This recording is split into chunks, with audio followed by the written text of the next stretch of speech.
یک چند وقتی میخوام در مورد این استوری مزخرف دامینیک میستری و لیو مورگان ریال ریپلی صحبت کنم که حال و حوصله‌اش نداشتم. حالا بماند که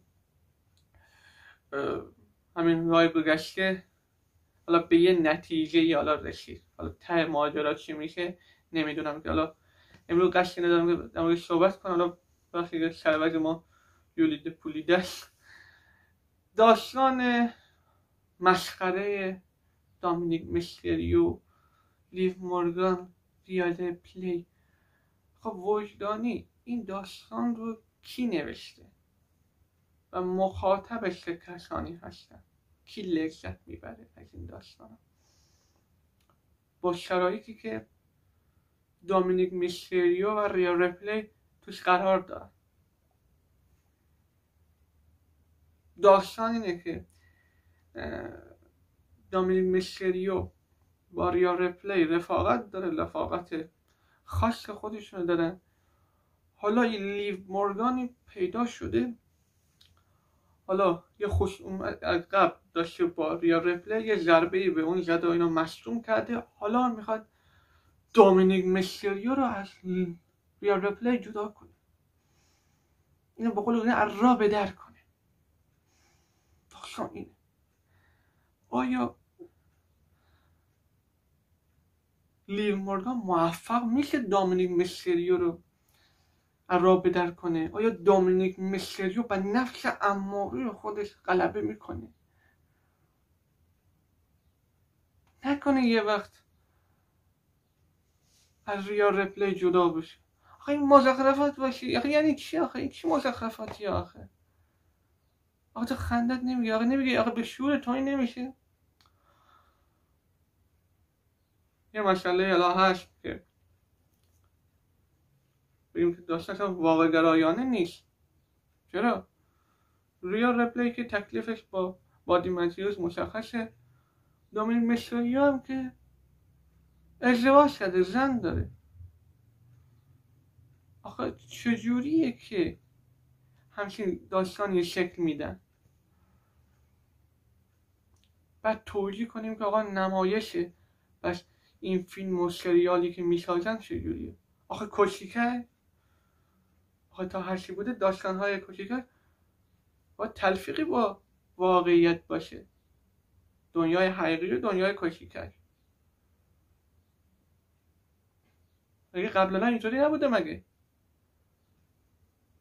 ما کمتر از زندگی خصوصی کوچیکش کارا اطلاع داشتیم؟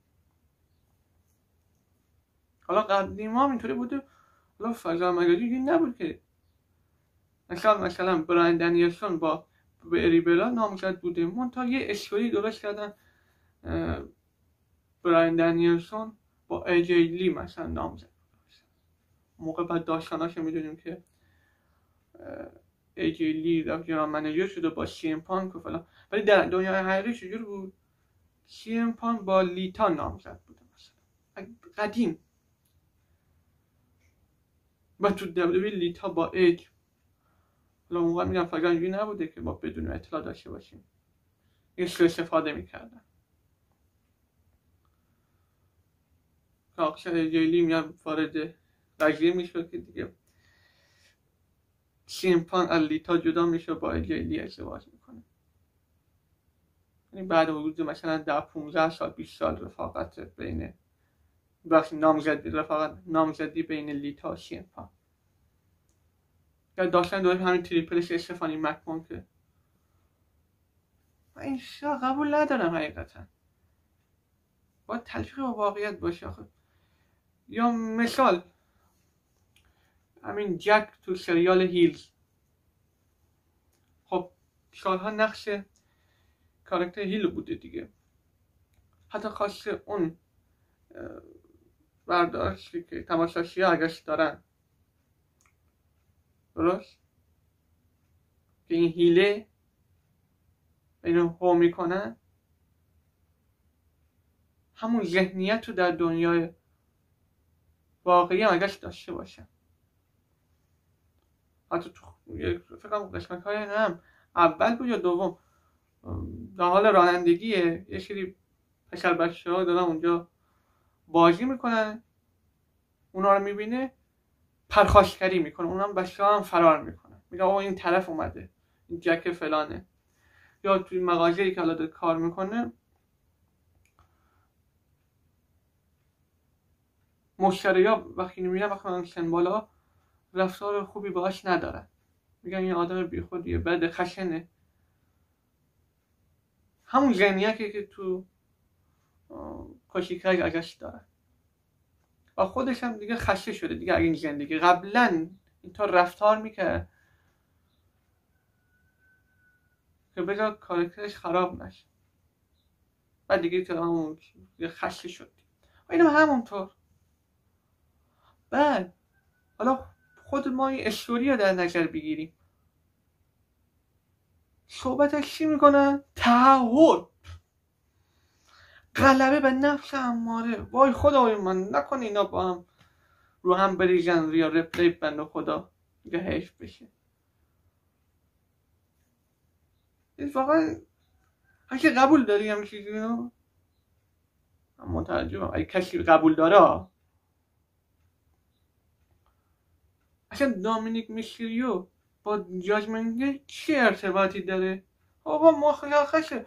اتفاقا خود ریا ریپلی دامینیک میستریو را به در کرده. مگه دامینیک میستریو همراه خانوادهش نبود؟ مگه اینا کلی با هم درگیری نداشتن؟ درگیری شخصی؟ مگه دامینیک میستریو خانوادهشو رها نکرد؟ و به نوعی هم حالا خود ری میستریو حالا همسر مثل مادر دامینیک اینو به نوعی دامینیک میستریو ترک کردن. آقا تو رسلمنیای شنو با هم مسابقه دادن که و حالا اینجا صحبت از تعهد و این مزخرفات میکنه. من ترجمه WWE چی ذهنیتی خودش داره؟ میخواد همچین داستانی بنویسی و به مخاطب ارائه بده. خب من میبینم مخاطبم خوشش اومده، اصلا توجهی به این چیزا نداره یا نه. حالا من WWE ایراد میگیرم واقعا، حالا مخاطب نه ایراد نمیگیرم. میزان رای رسل فنای دیگه حتما هشت اونا گفتن باش الان خوششون اومده ایراد نه. بمانه که این داستان های چت پرت تا این صحنه هم که واقعا من سلیقه‌ای بخوام بگم خودم واقعا خوشم نمیاد، به درد هیچی هم نمیخوره آخه. این جذابیتی هم الان نداره. داستانش هم باید خوب باشه، حرکاتی حالا لیو مورگان انجام میده، ریا ریپلی و دامینیک میستریو گرینگ اینا یه کارایی انجام جالب نمیدونم. من خوشم نمیاد. حالا بقیه خوشم این علاوه کاری نداره، من خوشم نمیاد. ولی خود استوری دیگه واقعا مسخره است دیگه و برای شکل سواله. آدم خودش سوال نمیکنه چی میگن اینا، چیکار دارن میکنن.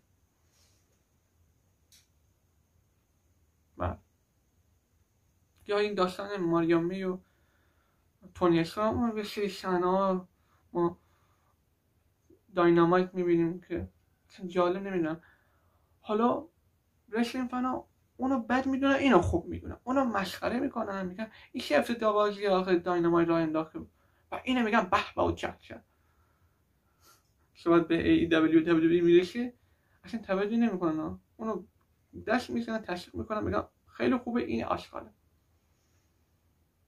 حالا بمانه که یه صحنه از ماریامی و تونی اسکار دیدم که من خیلی واسم جالب بود، من خوشم اومد. اونم چه صحنه‌ای بود که ماریامی با بیرحمی تمام تونی اسکار رو زد. حالا با اون کسی زد، اون صحنه که صورت تونی اسکار پر از خون بود و حالا سرش رو ماچ کرد و اینا. من همچین صحنه‌ای تا حالا ندیدم که با بیرحمی تمام یک زن رو بزنه. خیلی باشم جالب بود. نمیگم نبودا، من ندیدم، حالا شاید در گذشته بوده یا حالا یا در یه پروموشن دیگه یا حالا تو خود WWE. من همچین صحنه من برای اولین بار دیدم، جالب بود.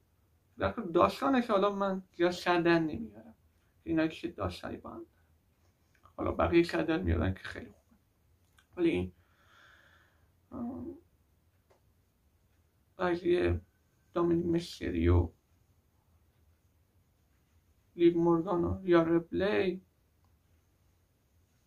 میگم اگه قدیم بود آره، حالا اینا ازدواج نکرده بودن، زندگی خصوصیشون انقدر دایره نبود، یه حرفی. آخه الان دیگه همه میدونیم که کسی هم در مورد این قضیه اشاره نکرده و من فقط یه لایوی دیشب در شب جمعه ایران رسلینگ کلاب دیدم که آقا محمد که به این موضوع اشاره کرد که واقعا دمش گرم، خیلی کیف کردم که اونم ایران گرفت از این قضیه. حالا بقیه دوستان که در موردش صحبت کردن یا نکردن اطلاع ندادم، حالا به این موضوع اشاره کردن یا نه، ولی خب این مسئله‌ای که باید بهش توجه کرد. حالا رسلینگ فنا خوششون اومده، اما این مسئله وجود داره، این حقیقته، نمیشه اینو کتمان. چی بگیم، از WWE غیر از این هم انتظار نمیره، بمانه که اون حالا سکانسی که لیو مورگان و دامینیک حالا بوسه‌ای بوده، حالا اینا هر روز در هر ثانیه اطلاع رسانی میکردم آقا این صحنه الان 80 میلیون بازی خورد، نمیدونم 150 میلیون بازی خورد، 750 میلیون بازی خورد، اینو خیلی پوشش میدادم. حالا این عکسی که درومنی که جک پری رو پوشش بدن، حالا یه حرفی بگم آقا چی اتفاقی شده چی نشده، این زیاد خاصی نیست. حالا بگم که یکی از ماندگارترین صحنه‌های تاریخ رسلینگ حالا تو AEW بود، منم میگم راحتی نیستم، خوشم نمیاد تبلیغ بشه مثلا، همین گفتم آشغال WWE، میگم خب زیاد توجه نکنیم به AEW و WWE، ببینیم اصل قضیه چی. اینم صحبت بنده در مورد این قضیه.